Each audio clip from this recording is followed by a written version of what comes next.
All right. Good afternoon, everybody. It's really a pleasure to be here. 11/11, 11th November, and we're here in Baku having this amazing event on the role of youth and indigenous perspectives in shaping climate resilience. I'd really appreciate that we wear our headsets so you can hear me properly and hear our speakers properly.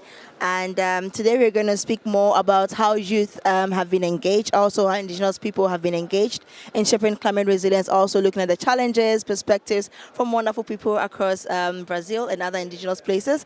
We'll share their thoughts on how things have been and how things need to be done even ahead of COP30.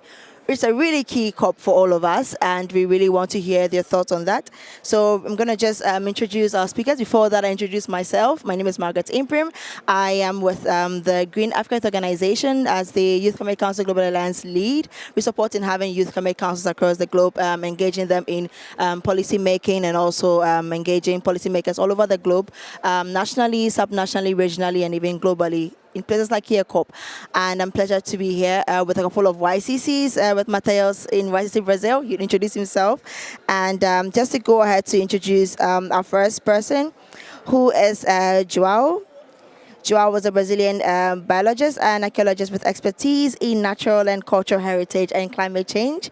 He is a researcher in preserving legacies, a future for our past, and ICOMOS, or National Geographic Global Initiative that equips local leaders with the scientific knowledge and technical training to develop place and people-based climate adaptation actions. His work focuses on the global goal on adaptation, also supporting the aims of Heritage Adapt to Climate Alliance, part of a future community heritage and climate adaptation community of practice. You're welcome, João Paulo Silva. And just to introduce Mateus Menezes Asif. He is a science communicator in the area of climate change with a degree in international politics and climate change. He's currently studying for a master's in climate futures at the University of Leeds in the United Kingdom and participating in the fourth COP. He is also currently working as a research assistant related to COP30. He coordinates the Youth Climate Council Brazil, which is Country Climate. His main focus is to share information about the climate crisis and the international scenario in a simple way. Welcome, Matthias. Last person, Ronaldo Amanaye. I want to be sure I had the right word. Thank you. Ronaldo is a traditional young leader from the Amanaye people. He is part of the FIPIPA coordination, which is the Indigenous Peoples Federation of Para-States from Brazil. Oi. Welcome. Yeah, so I'm just going to start with you, Joao, to share about your perspectives in how you have shaped indigenous perspectives in shaping climate resilience. Can you hear me? Hello, everyone. I am João. Thank you very much for being here today. So my presentation is about an initiative that is preserving legacies from the International Council of Monuments and Sites, ICOMOS, funded by National Geographic Society.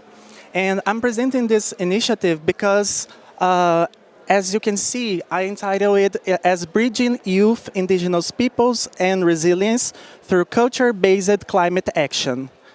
Please move on.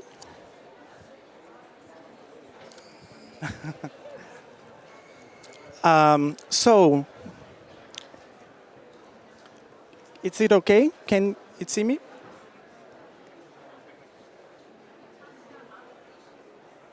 Thank you. So, cultural heritage and climate change. Cultural heritage provides a powerful framing for questions of intergenerational equity, and it's also a more democratic and more accessible medium for youth leadership. The cultural dimension is recognized inside climate adaptation actions. Also, within the cultural dimension, we have lots of gaps that need to be fulfilled. Some of the enablers of transformation from IPCC are finance, technology, governance, and social cultural dimensions. In social cultural dimension, we have women, indigenous, and youth as leaderships. And social cultural dimension is the one less taken serious, with less finance, and also with less representativity in climate policy. And climate challenge, we all know that the challenges of climate requires inclusive and collaborative responses. So in this sense, it's very important, it's crucial to recognize the importance of approaches that connect the cultural heritage with ecological preservation. In this sense, youth and indigenous and women, they are key agents in climate adaptation and mitigation. So preserving legacies is a broad values-based approach. It works with a broad values-based approach to access climate risk to heritage values.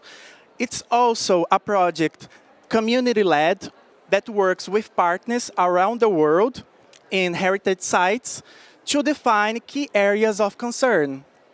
And also the project takes a broader spatial approach which acknowledges that the climate impacts are not restricted to the area, but they are wider than the area itself where the heritage site is. We also consider equal value on plural knowledge systems, so we consider local knowledge, indigenous knowledge, and scientific knowledge as equal. And throughout the integration of these knowledge systems, we can access risk. And in that flower on the right corner, each of the petal is an essential aspect of accessing risk. As a locally led and facilitated project, we have project colleagues and partners around the world that are implementing the framework following intensive training and knowledge exchange within the project. And here we can see some of our friends, a community from Cambodia. In this sense, and within the framework of preserving legacies, youth act as a catalyst for innovation and social dimension and social change. The intergenerational dialogue creates hybrid solutions between the traditional knowledge and also the implementation of new technologies.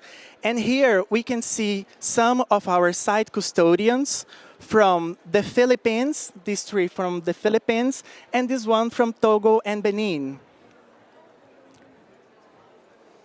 What we have in this intergenerational legacy, we must ensure sustainable and culturally sensitive adaptation for future generations.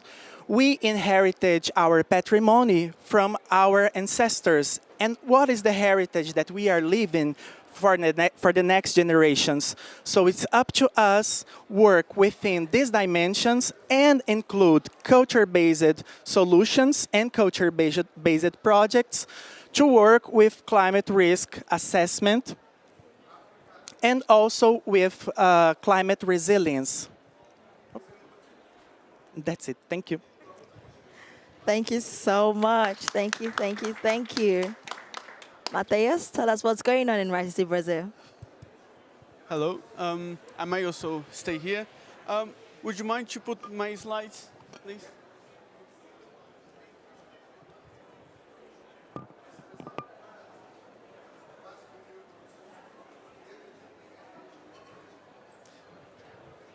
He was giving some spoilers, so yeah. Hello, everyone. Oh, thank you, everyone, to stay here, and thank you very much for the opportunity to stay here. My name is Mateus. I am a Caiçara. My people is traditional fishers from Brazil, and I am studying climate futures at the University of Leeds in the United Kingdom. I am also a research coordinator of Conju Clima. That's a coalition of youth people related to the environment and also climate change. So I will just explain how we create this. Basically, is Youth Climate Council. So here is a Youth Climate Council from Denmark. It's the first Youth Climate Council to be established in the world. And they have a really good working with the governments in Denmark. And they go to schools to speak about climate change. They provide education for everyone. and they are working well right now. And I think they were established in 2018 or 19. I'm not sure yet. But yeah, let's go to the next one. The next one is the Polish one. They have also a really great working with the government in Poland, and they are going pretty well. So the third one is the biggest. Yeah, it's the biggest. So the person here works there, so she could tell more maybe later with you guys. Is the biggest youth climb council, and they are doing really well with Gaio also in Ghana. So this is the Uganda, and they are also they were established, yeah, and they are working also with the government. So basically, we have 4 examples now to inspire us in Brazil. So this is the Conjucli, is a youth local council in São Paulo. Was established by Rodrigo. Unfortunately, he's not here, but he was the one that created that, and he got a lot of youth people together to do some politics, to put them in the decision making. And you know, like we had a really bad government with Bolsonaro, and he didn't listen to the youth. He didn't care about the environment or climate change. If you search about the deforestation levels was huge with Bolsonaro, but Lula came to power. So we had a meeting with the civil society, and we asked him to put the youth in the government, because we are not like the future. We are the present. So we need to stay now in politics for the decision making. And we asked him to establish a youth climb council, and we create the Conjuclima, that now is a coalition of a lot of organizations in Brazil, indigenous people, ribeirinhos, youth movements, youth activists. So everyone together is on here, and we are working every day since the COP27 to make sure we have the youth in the power, you know. So let's go. So here was in São Paulo. We ask here, Conselho Nacional de Juventudes pelo Clima, now. So this means we want a youth climb council, and we had a lot of people while the Minister of the Environment was in assembly in São Paulo, and we got united, you know, we are strong together. So we went there to do like it's more like demonstration, and this was last year. We wrote a decreto. I don't know how to say decreto in English, I'm sorry. But basically, we want to the youth be in the Ministry of Environment, Ministry of Education, Ministry of Science, everywhere. Because we needed representatives in politics, not only like the older people, you know, like, so yeah. And we gave him Marceli. She's here at COP, so you could maybe speak with her soon. She gave this to Lula and to establish the Youth Climb Council, and we unfortunately didn't have any news from Lula, but we are working hard to be established until the COP30. So hopefully one day, maybe on the COP30, I can change my way of speaking and say we are a Youth Climb Council, or we are a coalition, or an organization, or coordinator of youth in Brazil. So hopefully things can change, because I have hope. I have hope that our voice can be heard and it can be in the decision making also at COP30.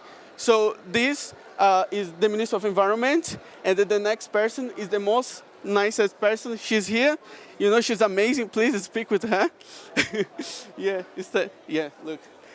And she spoke with a lot of politicians, and we had a lot of meetings with politicians to make sure we are serious. We want our voice to be heard. We want to be now, like in politics, say, look, the present is now, you know, we don't leave anything for the future. We need to change now. So she's doing an amazing job. And last year, we did a presentation related to our project in the COP28. And look how many beautiful people here, you know. And we are still working. We are still doing things. And we want to make sure we are not alone. We are all together to make the difference. And it's just it. Thank you very much, everyone. Thank you so much. We're really hoping to have a national youth council. I mean, I'm glad to know that Sao Paulo is doing amazing, but I'm really excited to see it come to the national level in COP30. That's lovely. Ronaldo, let's hear from you. Não tem microfone? Pode passar lá depois, que depois eu vou só fazer uma...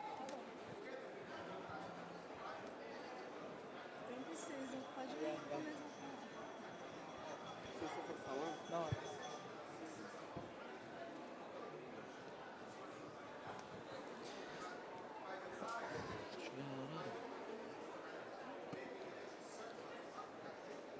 Oito minutos. Okay, I'm gonna do the translation. Boa tarde. Fala mais? Tempo é tempo. Just to clarify that. Senacoem, Catueté, Ronaldo Manaé. Na minha língua, quero dizer boa tarde a todos e todas. Bem-vindos para nós, como povos indígenas do Brasil, em especial do estado do Pará, que vai receber a próxima COP em 2025. É uma honra estar aqui conversando com vocês. Hi everyone, my name is Ronaldo Amanaye. I'm from the Amanaye people and I work at the coordination of the FEPIPA, the Federation of Indigenous People from Pará State, and we are going to be the one welcoming you next year at COP30.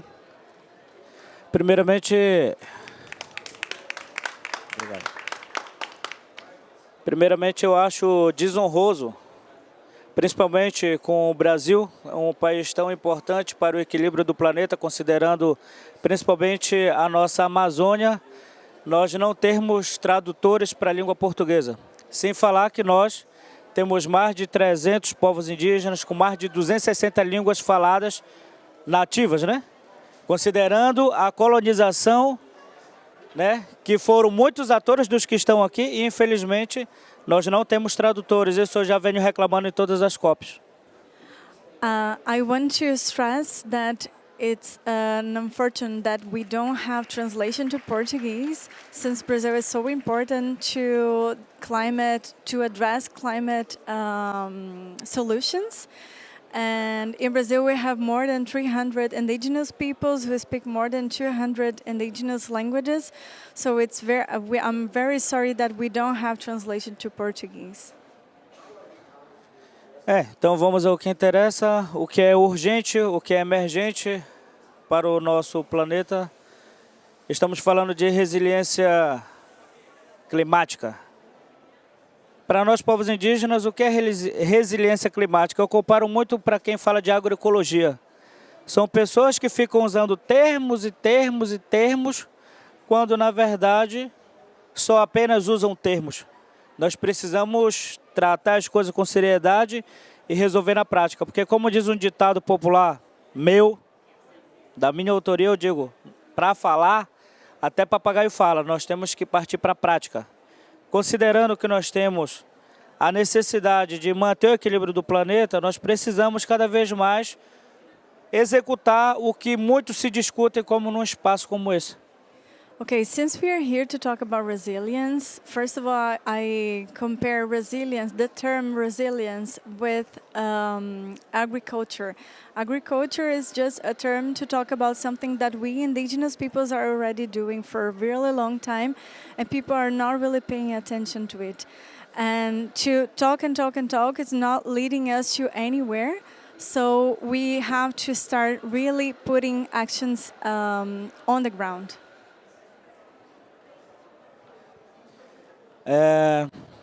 Pouco tempo, ou não pouquito, né? muito pouco tempo para falar, mas assim, eu quero trazer rapidamente aqui um pouco do que nós estamos discutindo hoje a nível de Brasil, como considerando a tal resiliência climática. Nós estamos junto com os nossos parceiros, que eu não vou citar nomes aqui para não pegar muito tempo, mas nós estamos lutando, reivindicando, cobrando efetividade em políticas públicas para que nós possamos proteger nossos territórios. Considerando isso, nós como organizações,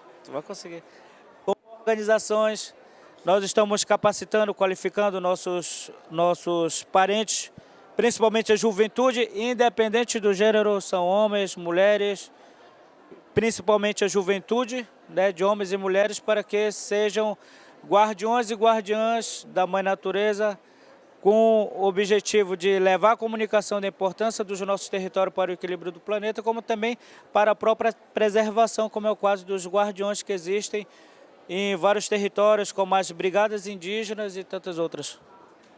Okay, so we have been working with several partners to engage the youth, women, men, elders as well, in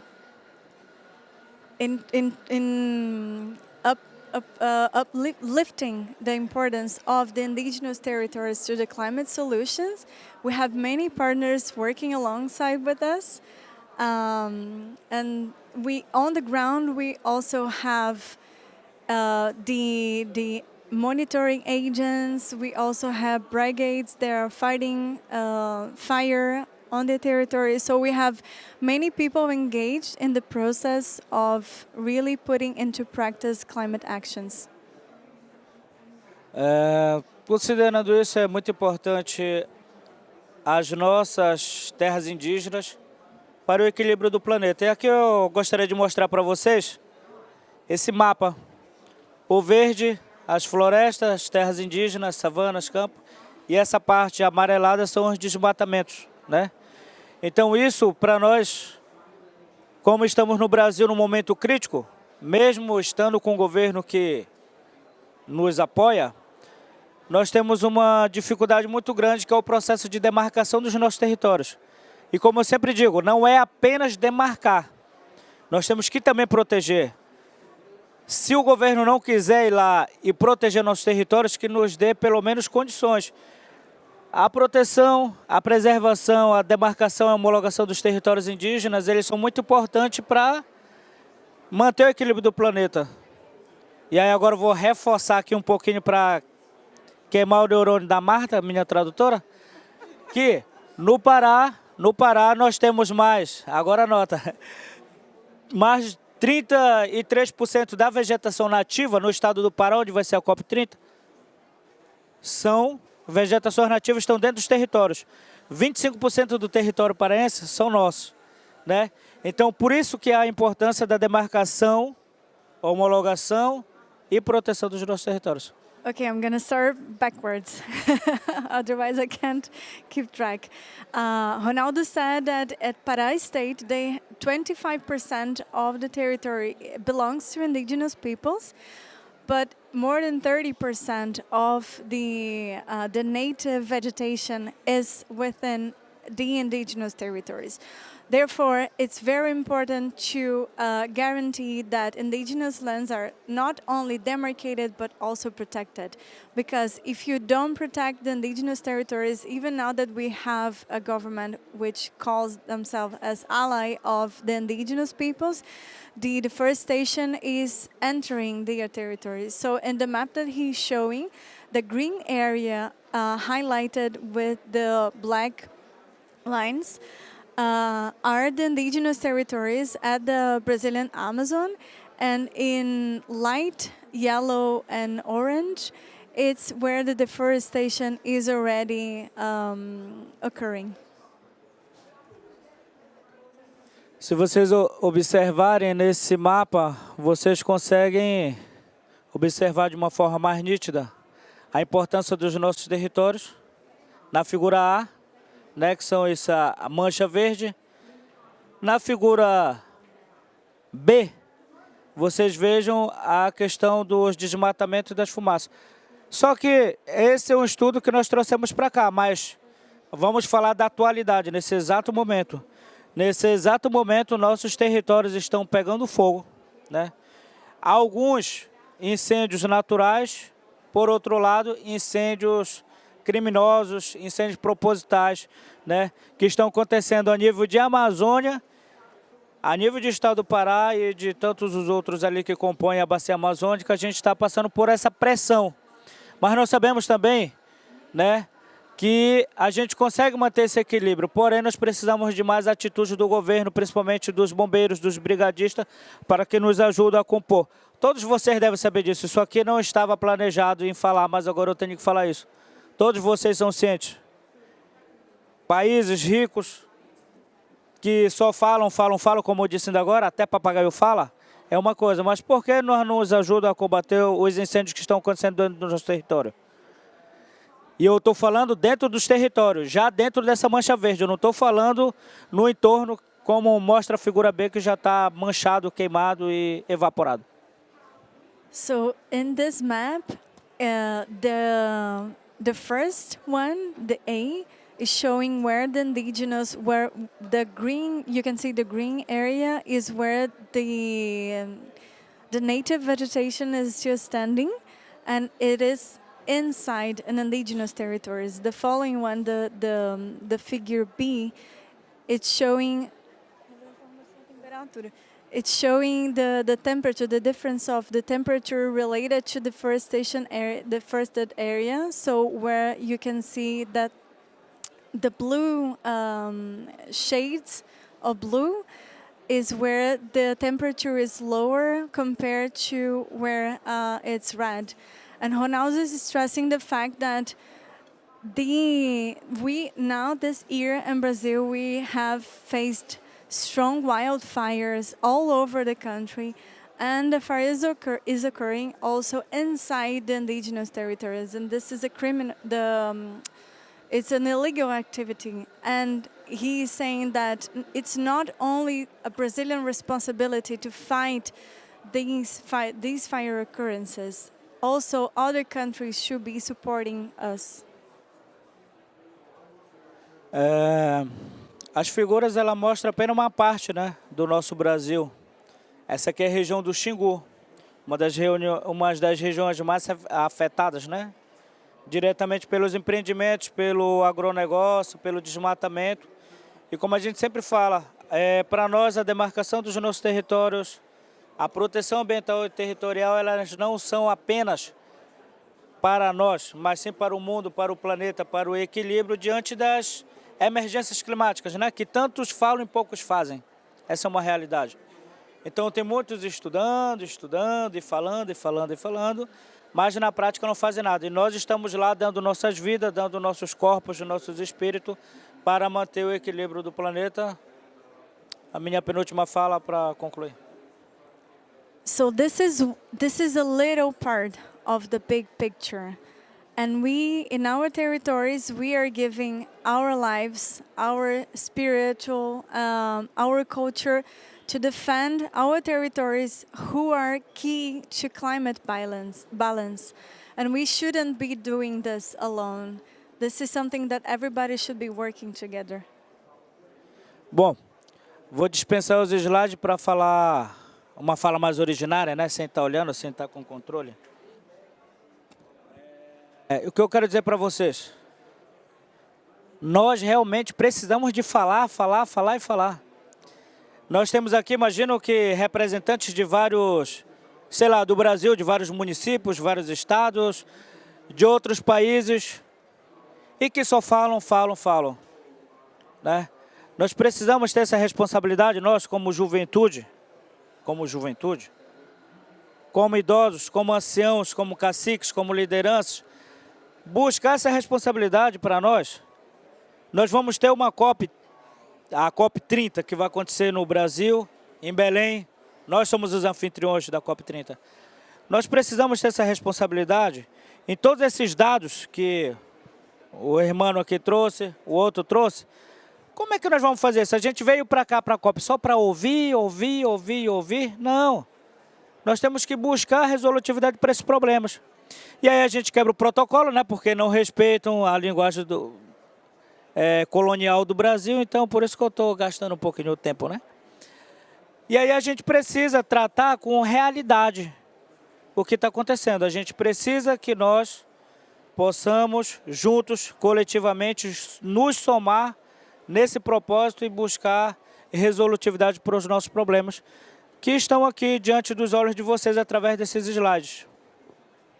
We not come here to COP just to be listening, listening, and listening.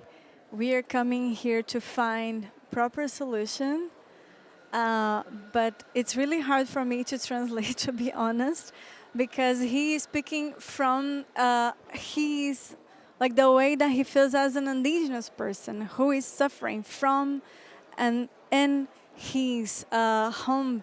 So it's really hard for me to translate the last message, but what he's saying is that we shouldn't come all the way to Baku to just be chit-chatting in the end. This is the message. We should act and act now.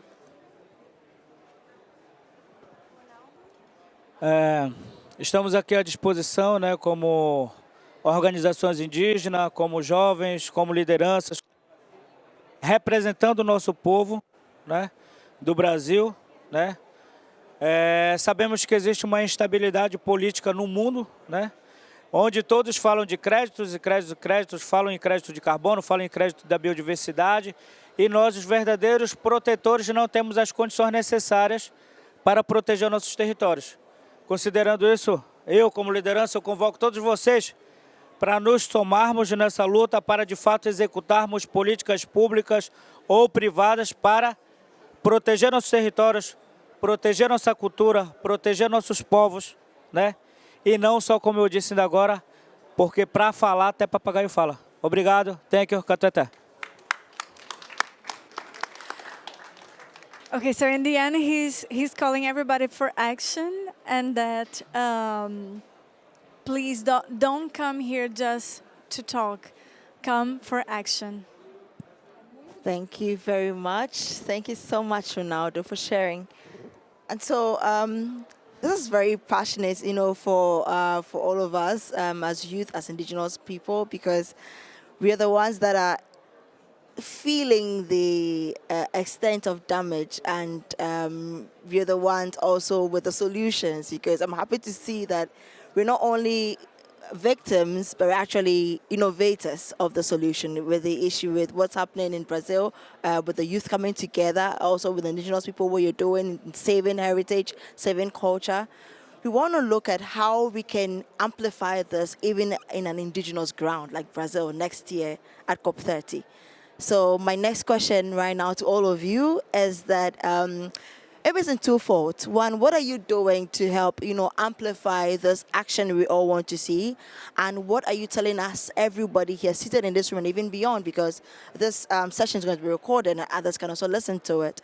What are you going to tell them? How can they support in amplifying this and ensuring that this key aspect of involving youth and indigenous persons is not taken lightly, but actually considered very seriously, even at COP30, even from now to COP30 and even beyond COP30, so that it's not just any other hearsay or any other cliche that we're all saying, but they actually take it seriously and they involve each and every one in shaping climate resilience, as we all want to see.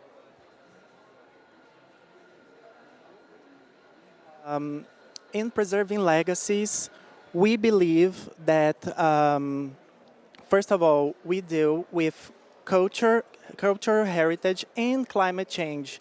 So in the perspective of COP30, it is one of our goals, one of our missions to empower the communities to elevate their voices, to find solutions and ways, means of taking as much people as possible from our custodian sites, from our partners, to COP30.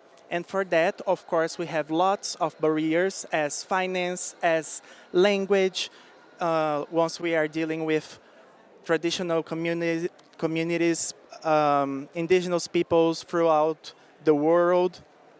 So in preserving legacies, we are here today as a way of understanding our ground and understanding what to expect to COP and how we can elevate their voices and effectively take as much people as possible from our heritage sites to participate in COP, thinking about the inclusion of culture into the climate policy, as culture is one of the dimensions that has less inclusion into these climate policies, and also finance, and it's not taken seriously. So dealing with climate and culture, we are trying to elevate the traditional communities, these indigenous peoples, including youth and the heritage sites, and take them to COP. Yes. I will just follow his path, okay, to be easier for everyone to understand. As youth representative, I think what keep us moving and working is a word called hope. You know, we can wake up every day like happy, sad, but what makes us fight for climate justice and more inclusion is hope. So we are always hoping to have a better future and a better present. And, you know, like, there is a lot of governments here and we don't know, like, what they are really doing because a lot of countries doesn't want to lose the power. And there is a lot of inequalities here, you know, like, and for me, what we should really be listening is the youth. And huh?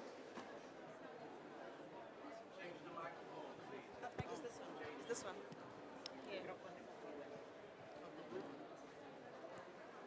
Wait, hello? What?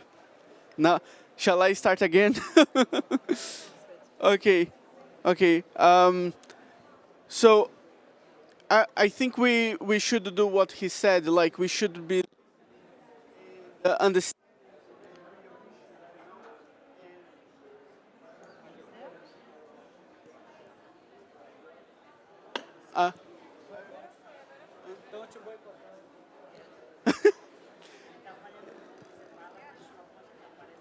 Okay.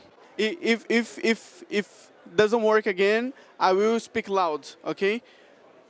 But I got really inspired what he said. You know, like I think we should listen for indigenous people because they are protecting the forest for thousands of years. You know, when I started speaking about hope, we have to have hope that one day we are gonna build a better future for them, for the youth, and for all the civil societies. Because we cannot do this alone. We need everyone together.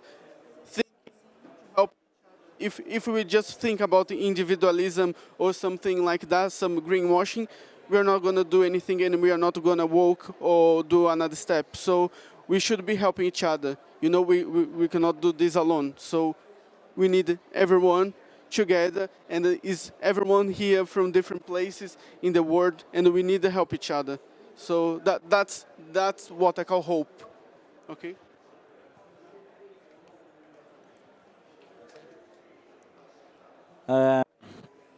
Bom, bem, é, a gente falando especificamente de nós povos indígenas, né, no estado do Pará, nós temos muitos trabalhos a nível de Amazônia também, né, falando pela nossa organização maior, coordenação das organizações indígenas da Amazônia brasileira, né, que compõe toda a região norte do Brasil, do Mato Grosso, parte do Maranhão. A gente está fazendo vários trabalhos que envolvem todos esses temas que nós estamos discutindo aqui, né, como capacitação, informações, oficinas de informações, de qualificações para os nossos parentes, né, a nível de organizações para compreender esse processo de, por exemplo, crédito de carbono, sistema jurisdicional de carbono, sistema privado de carbono, né, que é o famoso RED+, como também algumas oficinas de comunicações, informações, planejamentos. Inclusive, estamos aqui com um dos nossos comunicadores, que é justamente para a gente informar cada vez mais todo o nosso coletivo dentro dos nossos territórios. Então, para isso, para nós é muito importante a gente estar fazendo esse trabalho. E tem tantas outras demandas, para nós é muito pouco tempo para falar, né? Mas nós estamos cada vez mais nos cansando, na verdade. Porque tudo que nós estamos falando aqui, tudo que a universidade está trazendo, tudo que, com todo respeito aos estudiosos, estão trazendo, mas nós sempre alertamos disso. E as consequências, elas estão aí, né? Como as principais secas na Amazônia, a tragédia do Rio Grande do Sul e por aí vai. So the FEPIPA Federation, they have been working with the COIAB, who is the indigenous organization that represents all the 9 states of the Brazilian Amazon. They have been running several capacity buildings for not only youth, but all indigenous leaders of the region to understand what's going on about the topics that are being debated here at COP. We also have some communicators. Please, Pepiacá, he's one of the indigenous communicators. They translate the technicalities of... I was afraid that my microphone was going to have some interference. Okay, good. So they have several capacity buildings, even, for instance, on carbon market, jurisdictional right, for them to understand what's going on, what has been debated, so they can speak for themselves.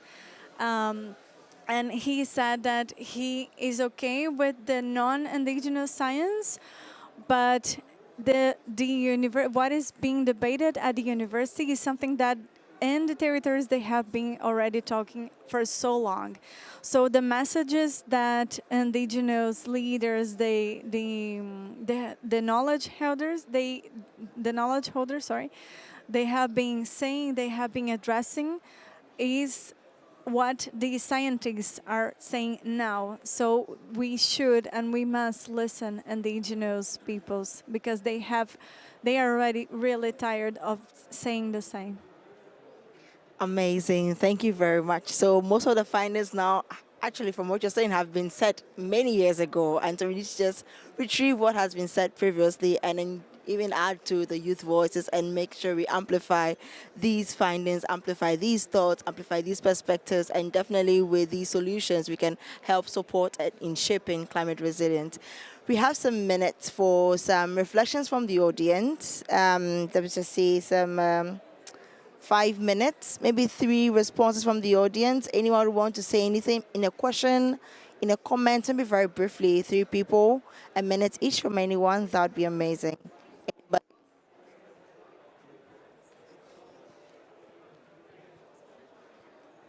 My name is Dixon.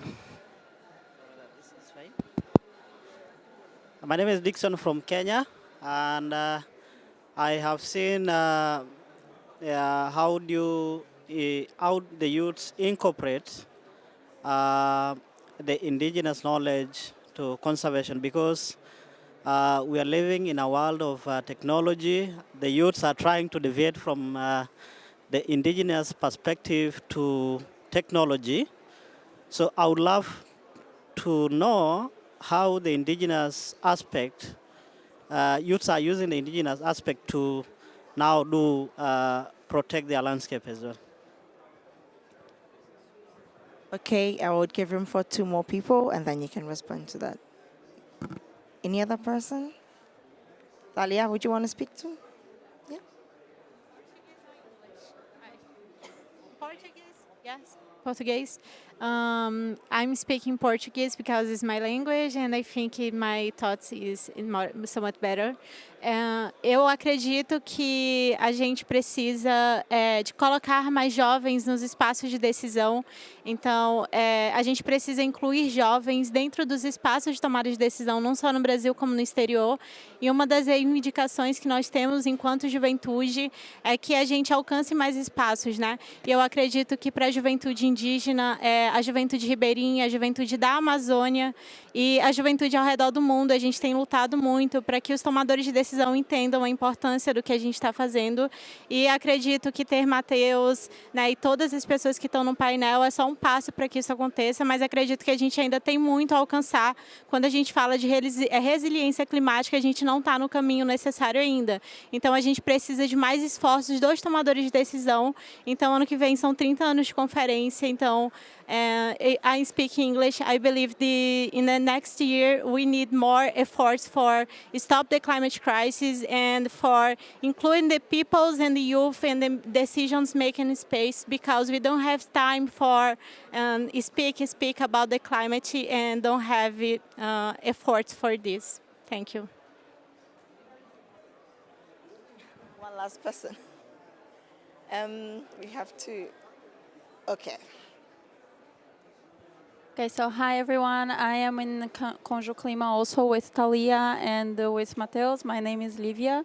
So I totally agree with what Thalia said, because in Brazil, youth, we are not usually taken seriously. Like, I really have to dress up, and I am actually a lawyer, and everyone to take me seriously, I really need to dress up and to speak very with certainty in my voice. And this needs to change, because we are the ones who are being most affected for climate change and for things that we didn't do. So this is a point of view in Brazil that we really need to change, and we need really to occupy those spaces and start talking about implementation, because resilience is not only about talking about what we should be doing and what we need to do, but what we are doing and how to make it better. And this is something that we really need to bring to COP30, because we are all sick of speaking. We need to do, and everyone needs to do together.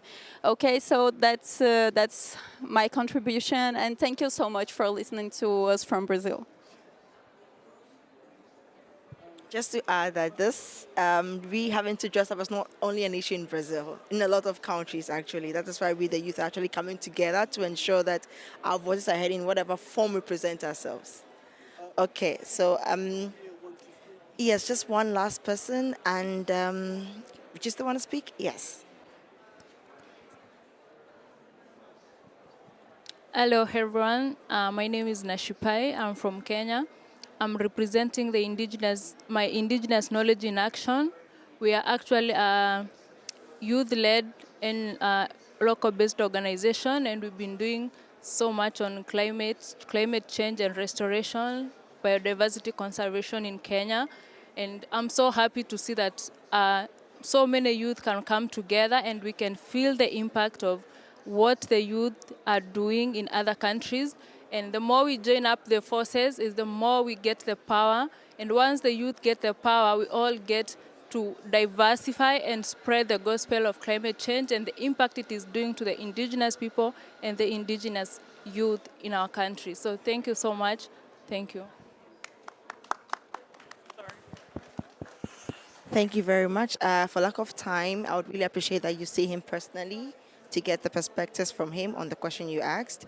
But just to say that with all what you've been doing is just for one thing, to ensure that there was inclusivity in participation in climate policy making. That is what Matteo said in the area of the Youth Climate Council. And we have Sandy from Cameroon. Hi, Sandy. Just give us a wave. Just to show a number of other countries that are joining the YCCs and ensuring that we have the youth commit movement. So if you're interested in championing this action, please, you can see me. You can see anyone from YCC. Let me see your hand. Any YCC representative? Let me see your hand.